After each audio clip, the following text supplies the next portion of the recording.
much. Yeah, thanks for being here. It's good to be back home. Oh man, I flew in from Ottawa this morning. It sounds like the opening of a joke or something, but yeah, Canada. All right, we got one very excited Canadian here. But it's good to be home. I'm pretty excited Canadian, but I'm Both- more excited to have you They here. walk. right? They walk among us. They walk among us. I actually had a lovely time, even though I was told it was going to be like spring-like conditions, and No. I was dealing with horizontal March. snow. I was like, all right, Ottawa, all right. Yeah. But, oh well, back home. So you made it though, and so let me ask you: 50 cities. What was the best? What was the worst? Oh man, I can't hate on any of my hosts. I mean, well, here is the core of this tour. We technically had 200 stops total because we did multiple stops in a city. And we visited 77 universities in those 200 stops. And that for me was the driving force, because I wanted this book, I wanted this talk to get in the hands of as many college students as possible, because I wish I had had this book and this talk when I was in school.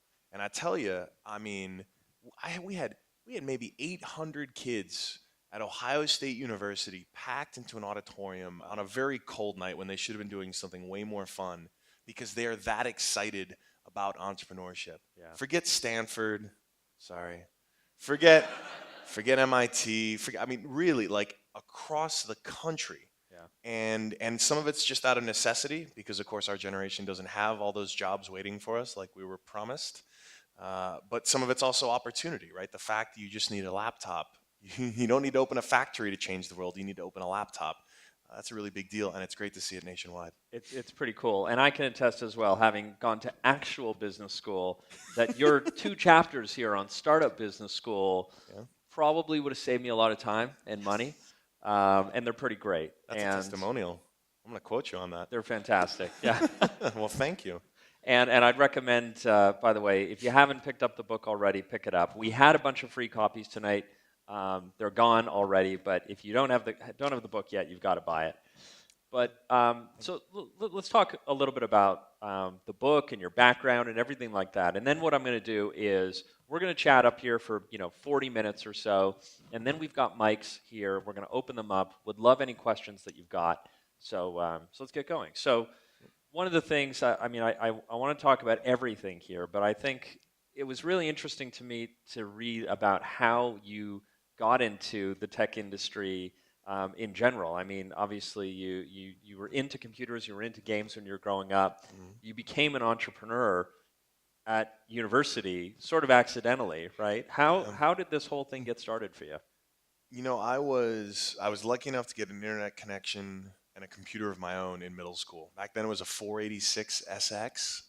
I wish I'd gotten the DX, but and it was a 33.6 dial-up, and that changed my life because I could make websites. And adults all over the world, didn't know that I was some kid in my parents' house. I was just someone with a skill they didn't have, and so I'd make websites for free for nonprofits, just for pride. And that kind of spilled over into just a general appreciation of then learning how to code, Pascal, Java. I was taking classes at my high school community college. And then I get to UVA, University of Virginia, where I met Steve Huffman on move-in day. And I was ready to be a lawyer. I spent 2 years obsessing over my GPA like an idiot, trying to get ready for law school. I stress that, especially when I go to universities and say how stupid it is to obsess over your GPA. But I took every LSAT prep course I could, every book I could open. And then it was a Saturday morning, my sophomore year, I walked out because I was really hungry for waffles. And I went to a Waffle House there, Route 29 in Virginia, and I was like, you know what, if I want waffles more than the LSAT, do I really want to be a lawyer? That's 3 years, a lot of money, and a degree that pretty much means you got to be a lawyer. And then I talked to my buddy Steve, and I said, listen, man, let's live like college students for as long as possible, making something with technology. And the idea was to eliminate lines. This is 2004, we were going to let people avoid waiting in line by using their mobile phone to place an order and then just show up at the Starbucks, 5 blocks later, and be like, hey, I'm Alexis, get your Frappuccino, and then just go. And it was going to eliminate lines. We were going to call it My Mobile Menu, or And yeah, I was already thinking about the branding. And we started working on it. And we spent a year. we spent a year talking to every restaurateur in Charlottesville, starting to build a prototype. And then fate took another interesting turn during our spring break and got on the path towards Reddit. Yeah, so tell me about that. Was that when Uh, you got hooked up with Y Combinator, yeah, or okay, yeah. yeah. We during our senior year spring break, we were the only kids in Virginia going north to Boston, and there was still snow on the ground. And we're like, why are we here? Well, we're here because this guy named Paul Graham was giving a talk called "How to Start a Startup" at Harvard, and we had heard about it through the intertubes, and we thought, why not? Like senior year spring break, of course we should go listen to this guy give a talk about how to start a startup. Those are the kind of guys we were, and But and. that was kind of interesting too, because now Y Combinator is very well known as being Mm, Silicon Valley, incubator and mm, startup machine. mm. But at the time, it wasn't, right? Totally unknown. And even Paul, he was known in certain circles, like among Lisp developers, of which there are like 6. No, there's more than that. But like he was a very much he was a sort of thought leader, but for a very niche community. And Y Combinator, that first class was, and it was in Boston back then, was really haphazard. It was Paul, Jessica, Robert, and Trevor, these 4 friends who were just thinking, you know what, maybe there's a new way to fund early stage tech companies. Let's just give them some money. Back then it was $6,000 per founder to just work for 3 months. It was like a grad student stipend. That's what it was modeled after, and see what they can do if they just write code and get users and play World of Warcraft.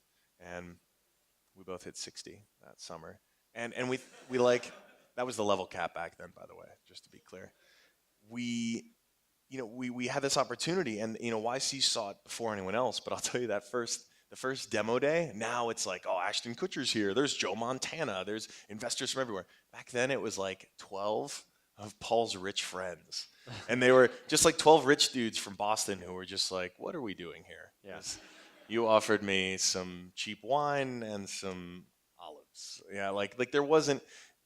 There was not nearly the sort of buzz and excitement around startups then as there is now, and I'm lucky I got in when I did, because I review applications now for entering founders, Yeah. and I look at them and I'm like, she's done like 100 million more things than I have.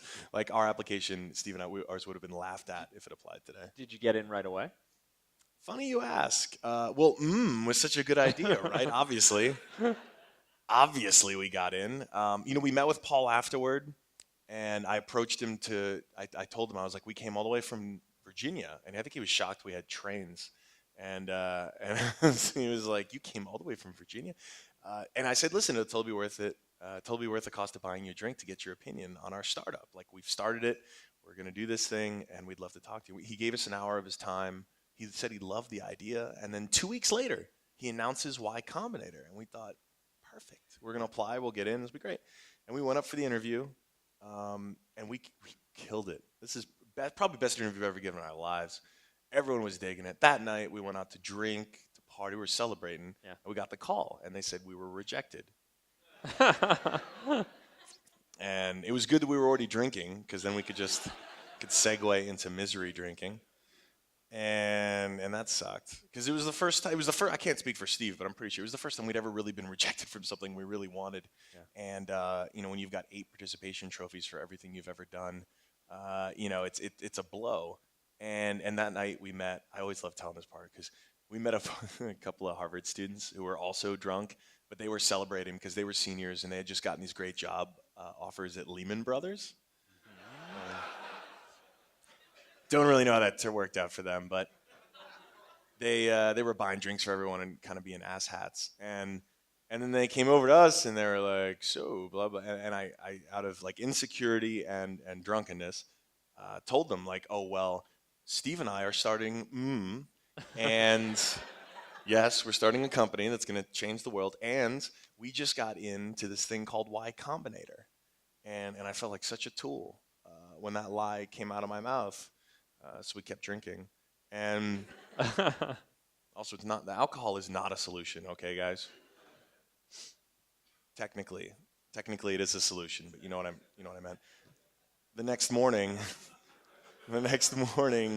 on a train back to Virginia, they called back, and it was because of Jessica Livingston. All hail Jessica Livingston.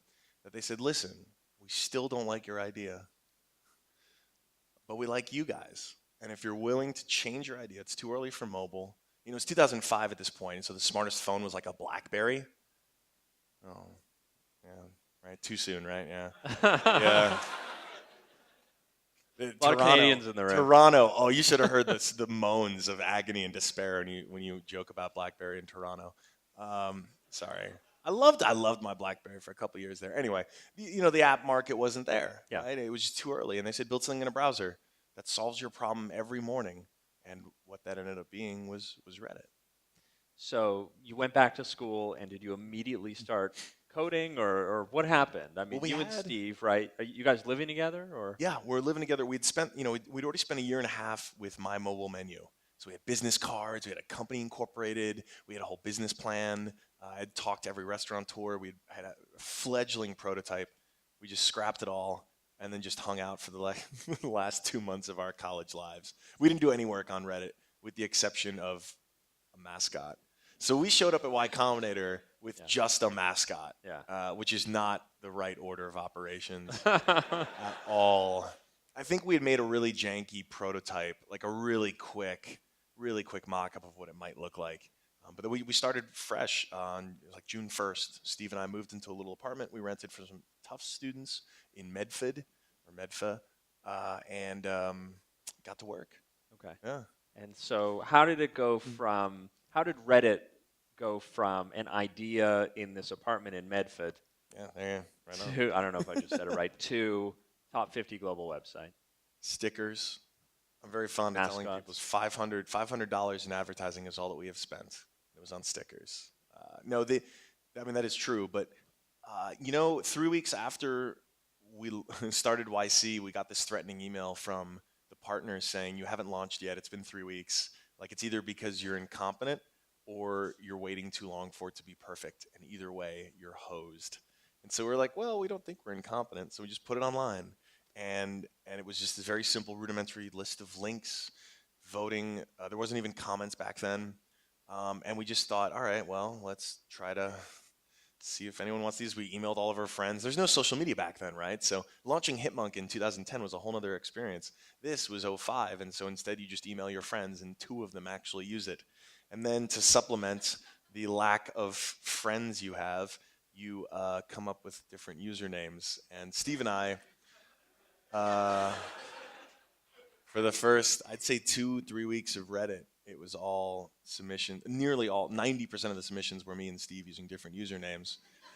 Now, we weren't commenting, so it's not like we were telling each other like, "Brilliant comment, Alexis." Like, it was more so because we had this cold start problem, and it was a new idea. Like, yes, okay, and I've got a whole dig story, but at the time, this idea of a place where people are all submitting, like if you had seen a list of links on a page, the default reaction would have been something like, "Oh," and if they all had the same username submitting, it'd be like, "Oh, it's some kind of weird blog." Right? Everyone's doing blogs. It must be some kind of weird blogging platform. And so it was a way to very quickly show people who first hit the site, aha, this is where anyone can submit an interesting link and headline. And I'm telling you, there was no grand strategy. It was just So, how to catch on? it was gritting it out. I mean, the first boost of traffic we got was from an essay from Paul Graham. We had maybe 1,000 or 1,500 users come from that, and that was when we stopped needing to submit links because there were enough people now on the site who were actually contributing content. That was the moment when we were like, "Holy shit!" Like we were a month in now, and it was working. Like it wasn't that impressive, but it was working. Like we didn't have to do anything; we would just show up and read content, and Reddit's growth it's literally doubled every year since we started, but it never felt like that ride. It never looked like the Instagram or Snapchat curve. It was just steady, steady, steady, steady. And in the moment, week to week, I mean, we still worried. We still felt like, oh, geez, we're hosed. We're so far behind. Anytime we thought so, Dig launched maybe 7 months before us, and I swear to you, I even found the email for the book. We learned about Dig about a week and a half after we launched, and I know this because of the email I sent to the team, which was Steve, saying it was all caps. "Read this" was the subject line, and then the body just said dig.com, meet the enemy, and I was scared.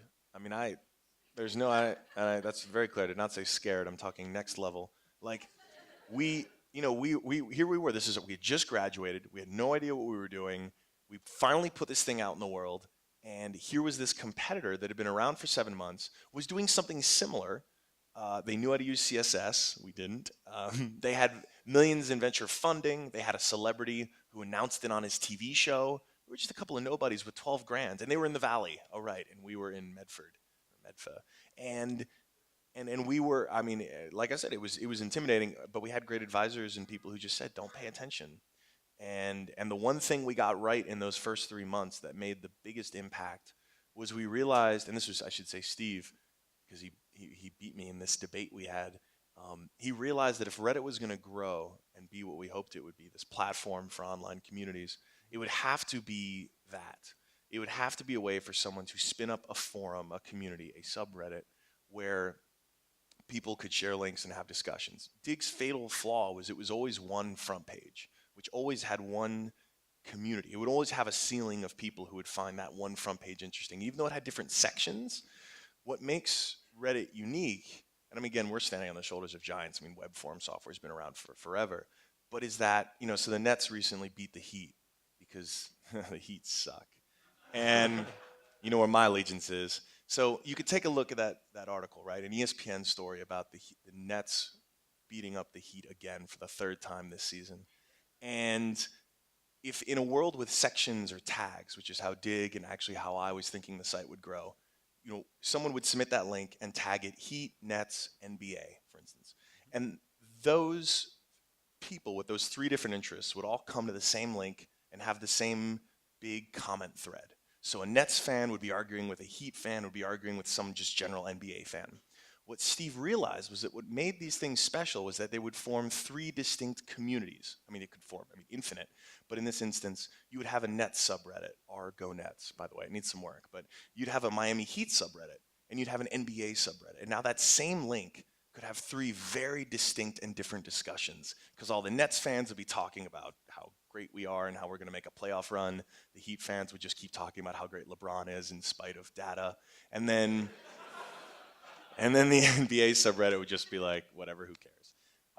But that was something that Steve saw, and I'm so grateful he won that debate, because that is what has affected our growth ever since. I think that's why Dig and all the Dig clones stagnated, and why Reddit has grown to be a top 50 website. It's amazing, and obviously it's entered the global lexicon, and you came up with the name, didn't you? Yes, in a library. Yeah, libraries. Alderman Library at UVA. And yeah, I hoped people would go around saying I read it on Reddit, which looks like no one has ever done. Okay, yeah, that's the hope. And when you look back on Reddit to date, what's the highlight to you? I mean, what's the moment, or what's the thing about it that stands out the most? Oh man, the biggest mindfuck moment for me was when the President of the United States did his AMA from Charlottesville. That's the same town where Steve and I started Reddit, effectively, right? Charlottesville, Virginia at the time. It's a little college town. That still doesn't really register with me. That was just a coincidence, mind you. But when the President of the United States is using this thing that you started with your college best friend in the same town, that was a mind fuck. But I'll tell you, the way I feel about Reddit is, yesterday Tim Berners-Lee did an AMA, right? The father of the World Wide Web, almost called the mesh, which you learn from the AMA, gets to be asked a question from some random person somewhere in the world who probably never ever would have had the chance to ask that question. It was a good question, so it gets voted up. Looking at that one particular instance, there are countless instances that happen like that on Reddit. They happen on Twitter, they happen throughout social media platforms. And the way I look at those is with the understanding that when you build the microphone, for instance, right? You build a cool microphone or a cool printing press, you can feel really good about having made something that's enabled someone to use that microphone or use that printing press. But it's not like after someone delivers an amazing speech or writes an amazing book, you go, man, that book was awesome. Let's high five the dude who made the printing press. Gutenberg gets his props, right? Microphone company gets his props, but you don't walk away from the I Have a Dream speech going, man, that microphone was awesome, right? And so the way I feel about all this stuff that makes me excited and amazed and awed by Reddit and all of social media is the same way I feel about the microphone of the printing press, which is great. I'm so happy it's there, but it's a tool, Right. like the World Wide Web itself. To paraphrase actually Sir Tim Berners-Lee's AMA, right? It's a neutral tool, and what it reflects are the people who pick it up and use it. So So I want to talk about the rest of your entrepreneurial pursuits, but you're hitting on something that I want to take this opportunity to talk about sure. because you get really excited when you're talking about the World Wide Web. I, I don't know what I'd do without it. I really wouldn't have a life. But I mean, you think that this is, I mean, you are one of these people who's really bought into the fact that this could, this is a transformative technology. This is something that could, you say, make the world suck less. We around here sometimes say make the world better. Yes. But Tomato, tomato. tomato, tomato. What do you like? Talk a little bit about, this sort of vision and this excitement you have for the role that the web can play in society. Well, and I need to, and I want to say, so for all of my optimism, and I just generally have boundless optimism. I mean, I'm also a Redskins fan, so you have to have boundless optimism. Um, it is tempered by the fact that I know how fragile it is. There are so many instances historically of equally or sort of platforms we talked about as being as democratic, radio, television, all these things. They talked about it the same damn way, and they all ended up being far from. I realize there are so many threats to this not coming to fruition, but what makes me so excited about it is, and I saw this in researching the book. I've seen this living online for the last 15 years. I've seen this in my travels the last 5 months. Like more and more people now are getting access, and that's still a big problem, but are getting access to the world's largest library and stage in one. And for so long, for all of human history, up until very recently, knowledge has been something that has been hoarded. I mean, it still is to this day, but it's been something that's hoarded, and the stage, right, the ability to be able to show off what one's been working on and share it with others has also been guarded and limited by the people who had the power or the access or the means or what have you. And what you're seeing now, I mean, I relegate it down, or I sort of reduce it down to just people being able to reach their maximum potential for awesome. But you can't help but deny all of the people who are now enabled, who have been enabled even in the last 10 years, whether they're photographers like Humans of New York. That dude, Brandon Stanton, 3 years ago, he failed. He was a total failure. Failed out of the University of Georgia. He failed as a bond trader and an Applebee's waiter. Like, this guy was unemployable. And he picked up a camera, came to New York, and 3 years later is one of the best known photographers in the world. I mean, millions of people see his work. That story doesn't happen without the internet. There are countless more that get me excited because they're real people. They're people in some cases I've gotten to meet, but others I'll probably never meet, but whose work is affecting me and affecting other people. And I can't imagine, you just can't even see how that could have happened without it. So, I think about, I even think about when the skeptics come up and remind me that, like, yes, I may not remember as quickly that the Civil War was from 1861 to 1865 because I can Google it now. You know what? There is undoubtedly a cost when we have that much information that accessible to us that we prioritize memorizing or thinking about other things over it. But think of the gift, right? That also means that all over the world now, anyone with an internet connection has access to world-class knowledge that they never used to have before. And if that is the gift, I will take that curse. I will be a little crappier at trivia night if it means the rest of the world can get access to the same knowledge that I can. And again, this is a generalization, and there's still a lot of work to be done. But that's what gets me so excited. Mostly because I just want better stuff in the world. I am selfish. I want better art and better music and better businesses, better nonprofits, better politics. And I think we're seeing already very real instances of the internet helping to do that. So you're obviously someone who's got very strong convictions about this stuff. What's that leading you to do? I mean, obviously you're taking strong positions on issues that are important to you. You're writing books. Mm-hmm. You know, yeah. You're going to say running for office? Because I've got something to announce. No. Nah, I really like private life. No, How does that all tie to the way you're investing your time today? I mean, the way, I'll tell you, I've been really fortunate, right? We sold Reddit when I was 23 years old. We only raised $82,000. Steve and I were very frugal. We just we don't need to pay ourselves salaries. We've got hummus in the fridge. Like, we got everything we need. It's given me the freedom to work on stuff I've always wanted to work on. And in the last year or two, pretty much ever since SOPA and PIPA, I really feel like, and yeah, I'm an investor, so some of this is self-serving, right? If people are inspired by me to start a company, it probably increases the chances of them wanting to take money from me. All right. But I really just want to help use the platform and what resources I do have to encourage and motivate and in some way just incite as many people as possible to take advantage of this amazing time we have, and also make sure that we get as many other people as possible capable and actually taking advantage of this too. And I always end all of my talks at the universities telling like a room full of millennials, like, seriously, whatever it is you want to do, please do it. IPO, a company, win a Nobel Prize, and then just let me know so I can take all of the credit for it. And that's part of it too. It makes my day when I get a tweet from someone who says, I finished my first Code Academy class and it's great.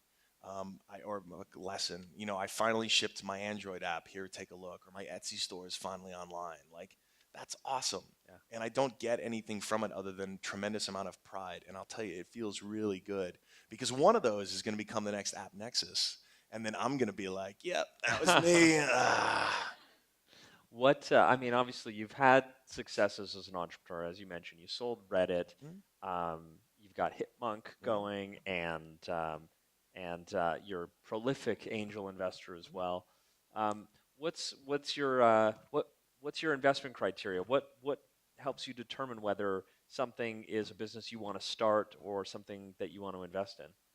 You know, I'll never forget Steve and me getting off that train because, and we danced, or I danced a little jig, which I'm not going to reproduce for you. No, you don't want to see that.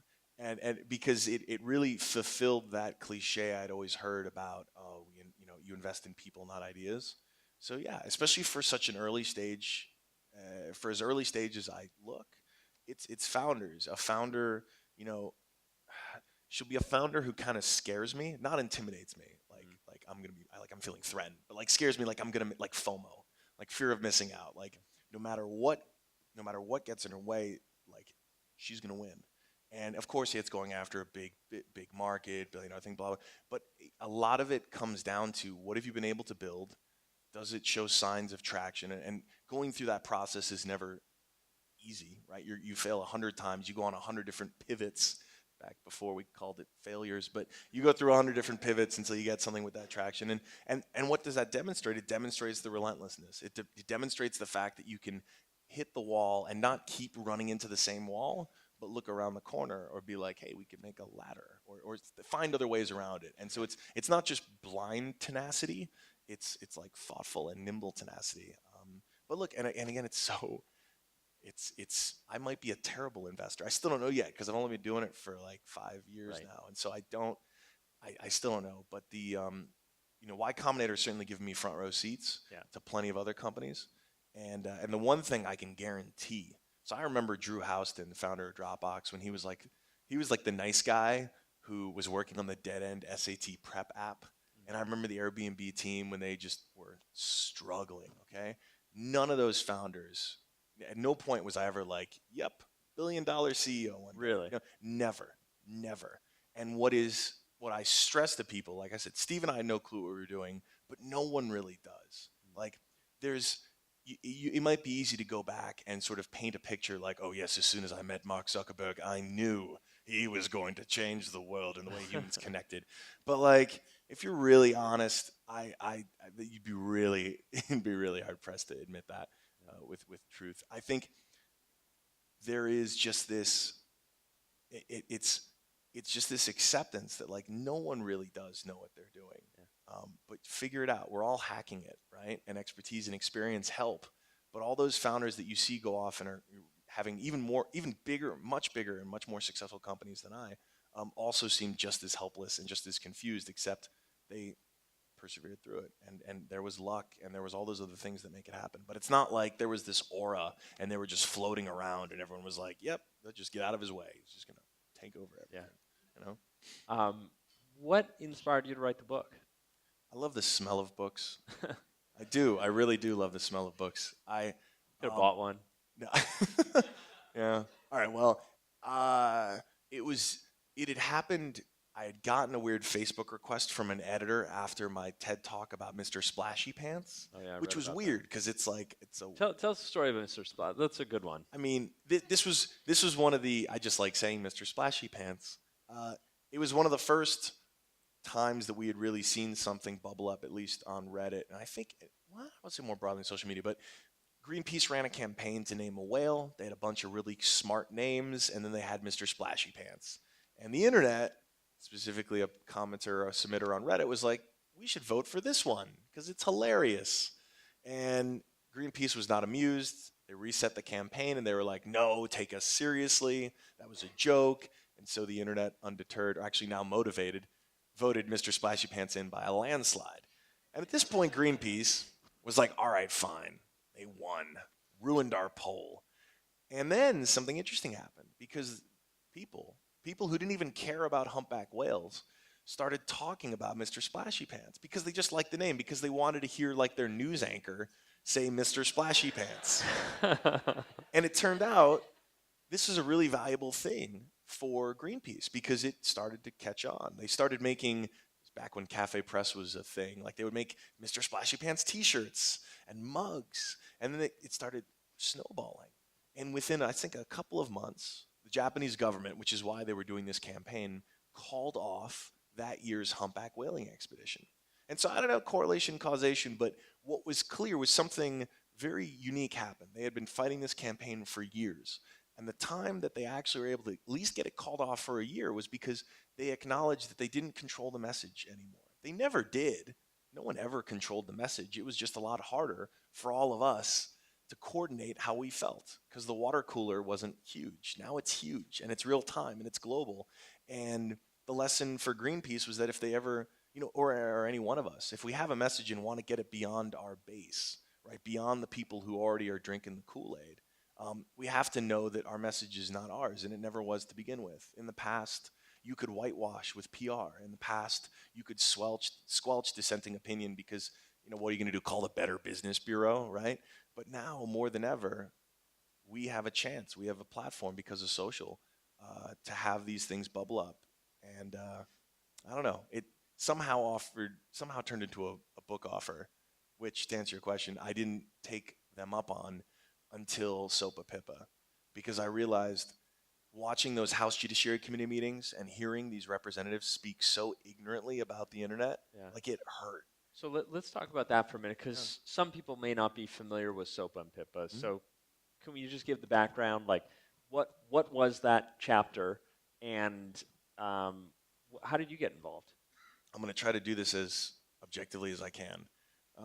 The entertainment industry spent about $94 million lobbying that year for two bills that were purportedly going to curb piracy. And the way they were going to do that, SOPA was the House bill, PIPA was the Senate bill, was ostensibly going to be a very delicate way to pinpoint specific sites that were doing bad things. And instead would have fundamentally broken the internet because it was so ham-fisted and stupidly written. You could tell within like the fourth page that the lobbyist who wrote it just didn't understand the internet, because he or she identified, what was it? Oh, foreign websites were identified as because they said, oh, we're only going after foreign, not domestic websites. Foreign websites were any website that had a non, .us or .co or .com or .org or .net, ignoring the fact that there are, and then classifying any of the others as foreign entities, ignoring the fact that, like, for instance, Reddit uses a URL shortener, redd.it, which is an Italian domain name. We're an American company that happens to use a foreign domain.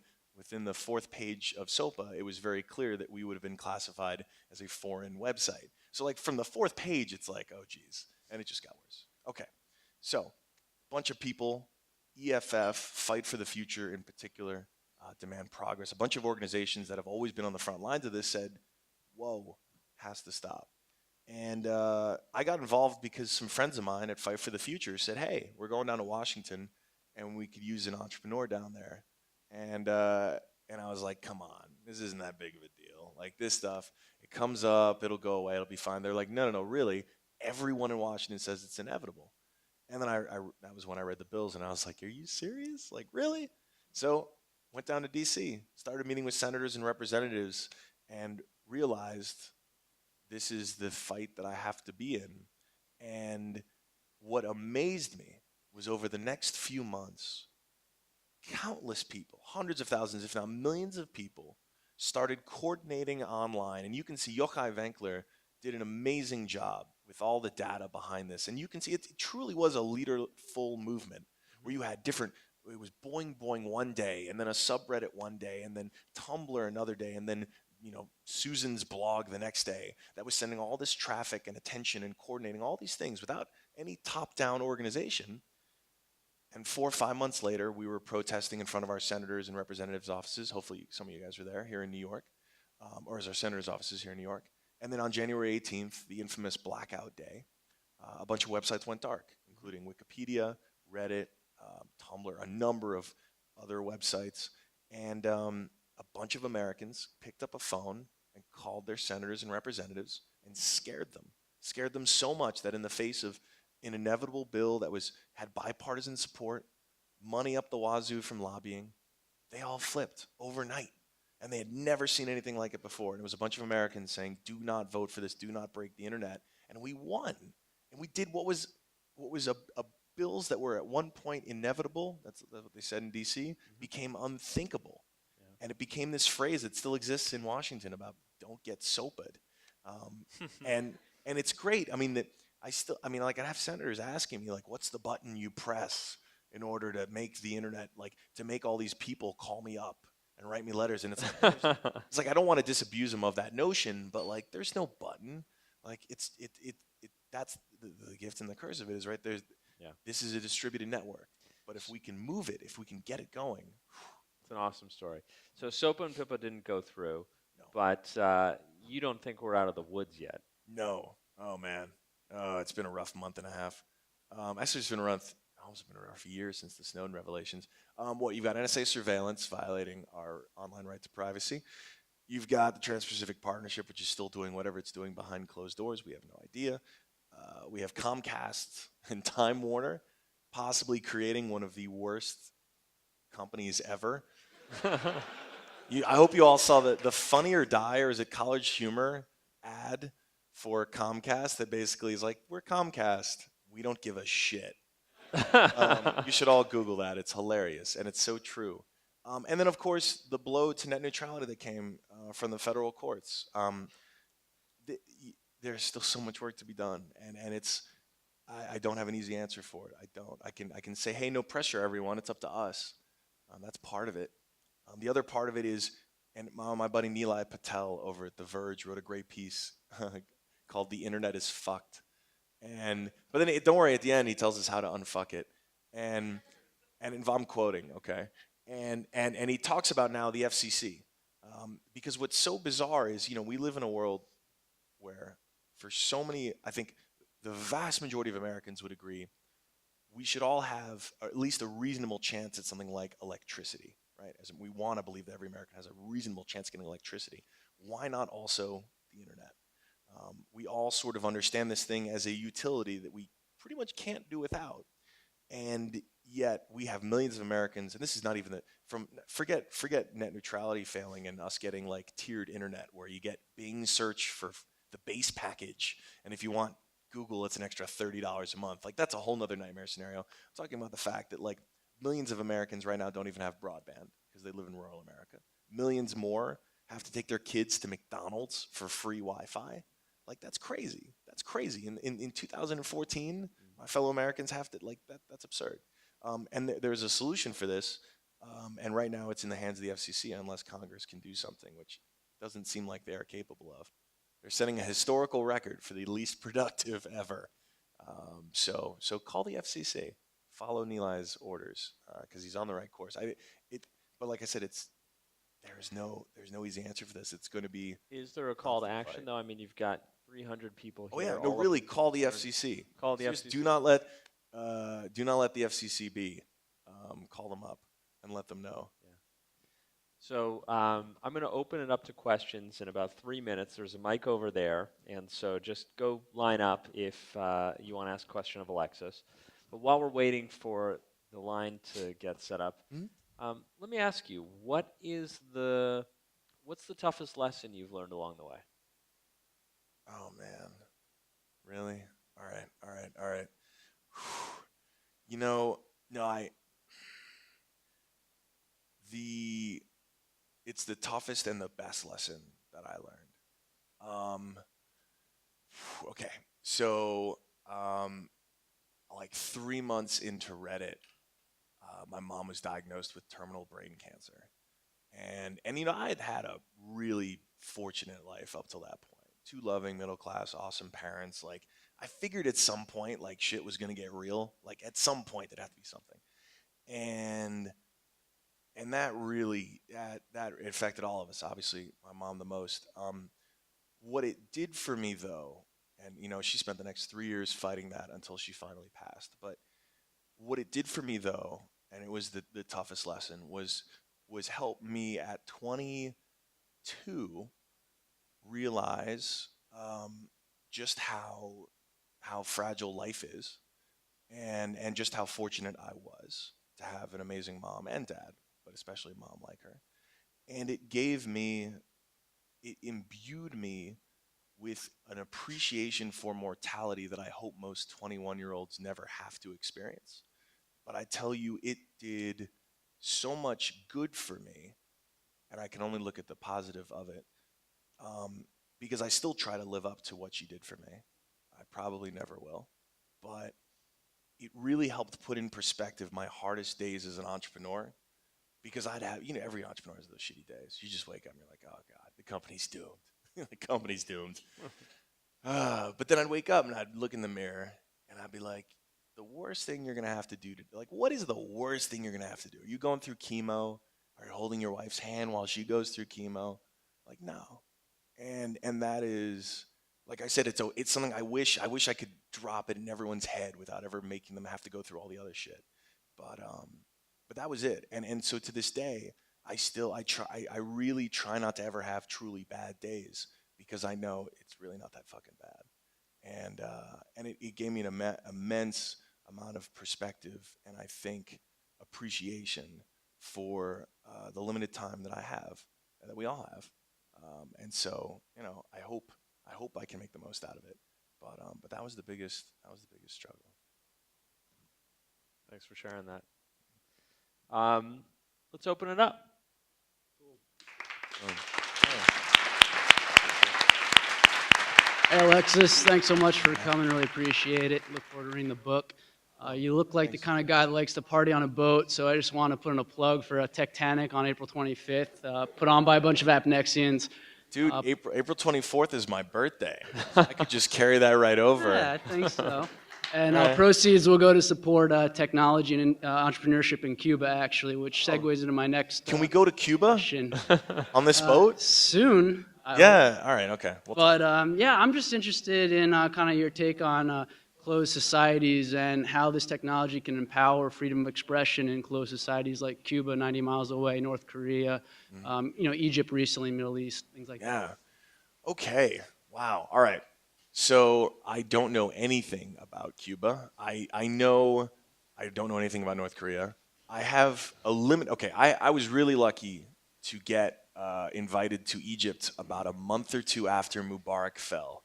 And I spent like 2 weeks with the State Department. It was a State Department organized mission to basically meet with Egyptian entrepreneurs for a couple weeks and talk to them about starting companies. And these are like legit revolutionaries.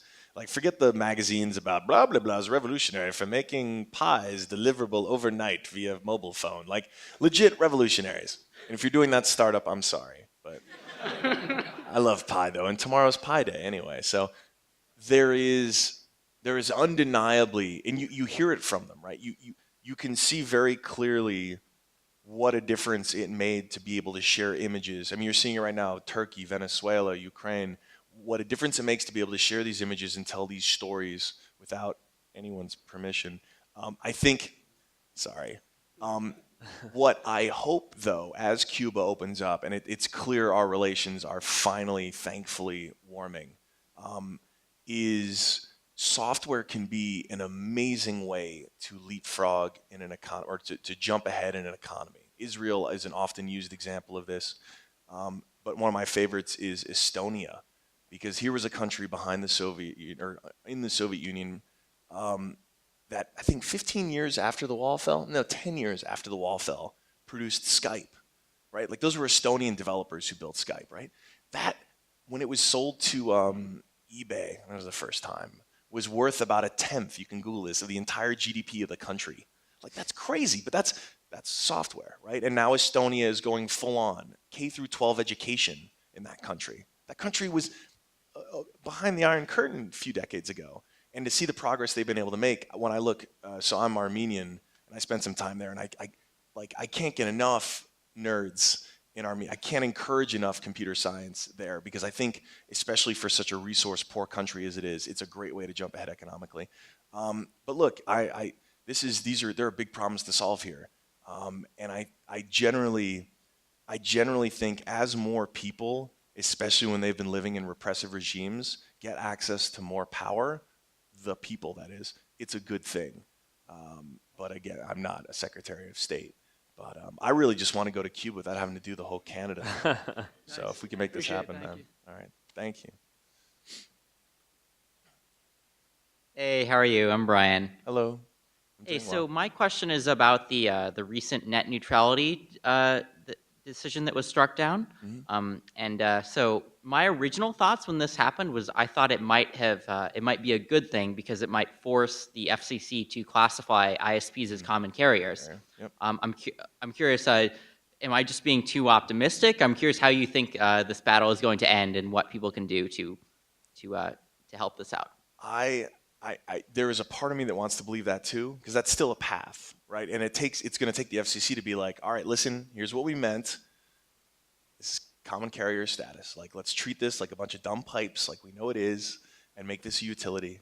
And I really, Frank, I hate to say it, like it's emails and it's calls. And right now, at this moment, the FCC is the best target for them. Long term, oh man, I mean, long term, I always still am going to bet on people, right? What happens if we get this wrong sets us back really far. And Fred Wilson did a good blog post about this where he said, even as a VC, he's like, I can't invest in certain companies and innovations because I know the incumbents have already struck the deals that are going to shrink this startup's potential market down to almost nothing, right? Like, there are enough voices in different levels of industry saying, hey, we need this. But at the end of the day, it's like us. It's just us calling and emailing. So I hope you're right. I hope you're not being too optimistic, because that's what it's going to take, is common carrier status for broadband. Thank you. Sure. Thanks, man. Hey, Alexis. Hello. Nice cat. Thanks. Thanks for coming. Thanks for speaking to us. Sure. Quick question. So, 25 years and a day ago, I guess the World Wide Web was invented by Sir Tim, right? And Just he Timmy, has friends. been Berners-Lee, sure. He released this 25. I'm paraphrasing, the Web at 25 campaign recently, and he spoke about how we need to advocate for a Bill of Rights for the web. I have some idea of what you think on that. Now, my question for you is not what you think about it, is where do you see us going in terms of net neutrality? Do you think that, I do believe that you would think that advocating for this is probably a good idea, but I would like to think not what you would like, but what you would see happening in the coming years on that subject. Well, so after SOPA PIPA, a bunch of us got together and drafted a first run of like a Declaration of Internet Freedom, which we then opened up to the internet to remix and then translate and all this stuff. I think and it was pretty well received. So when I saw Sir Tim Berners-Lee say, we need a Bill of Rights, I'm like, dude, yes, this is next step. This makes so much sense, and you're the person to suggest it, right? But this is the gift and the curse. The internet doesn't belong to anyone, right? It doesn't belong to us in the United States. Sometimes it kind of feels like it might, but it doesn't. And that's the challenge is going to be, I totally believe in this, but it's a question of, well, who's going to write it? I guess we all are. Well, now if we can build the software to sort of make this happen. I'm imagining some kind of very elaborate wiki as different people from different nations all participate. But it's going to be a process. If the United Nations is any indication, it's hard to get people to agree on stuff, even stuff that seems pretty apparent and self-evident that we should all, in theory, agree on. But that said, look, I think if anyone is going to push that forward, to have it be him is the absolute right person. Now it's up to us to actually put it into action. But I just know there are going to be things that are going to be sticking points, and some things that seem evident, or some things that may seem self-evident and universal to us as Americans will not to everyone. And it's going to be interesting to see how that goes. Hopefully we'll have the revision history as as everyone puts in the contributions. But it would be great to have these kinds of guidelines, because it's clear, with the exception of maybe a couple of states that are going out of their way to be extremely repressive, the internet is such a relevant part, and only going to be even more so a relevant part in so many people's lives. Cool. Thanks. Sure. Hey, Alexis. Hello. So with everything that you know now, what is one thing that you would go back and change to increase the speed of your success in your entrepreneurial endeavors? Oh, man. I would. I mean, I'm not going to go the sports Just almanac stuck with route's the an easy menu one. idea. Huh? Just stuck with the menu And, idea. well, you know what's cool? So my mobile menu, it tanked. But 4 or 5 years later, I invested in a company called Order Ahead, which is doing pretty well. I mean, but there are a bunch of companies doing it. Someone's going to win this, and we'll never have to wait in lines again. It was too early, but I'm okay with that. Ideas are cheap. I would, you know what it was? I wouldn't have given up coding. I wouldn't have, I pretty much, by the time I was in college, I met Steve. I took a few more classes, like Java, Visual Basic, but I met Steve, and I was like, this guy's, he's going to the Olympics, and I'm going to probably be on the bench of the college team. Like I was intimidated, frankly, and I stuck to just front end HTML, CSS, JavaScript, and that's it. And this is part of the reason why a big part of my message right now is seriously learn to code. Like, this is the most valuable skill of the century. Even if you don't want to do anything in tech, if you want to be if you're a history major and you want to be a historian, code is going to save you a lot of trouble, a lot. And it's without a doubt that. So don't wimp out like I did. Thank you. Sure. Oh wait, and actually one more thing. Oh, you don't need to. One other thing. Spoiler, okay? I get to work with some of the best developers in the world. Like, Steve's an amazing developer, okay? There are no developers who have everything memorized, right? They don't know every function. They just know how to use Google and Stack Overflow. All right? Like, real talk. All right? So if you find yourself being like, I don't know what the hell I'm doing, I'm just going to Google for it. Like, don't worry. Steve Huffman does that too. Everyone does that.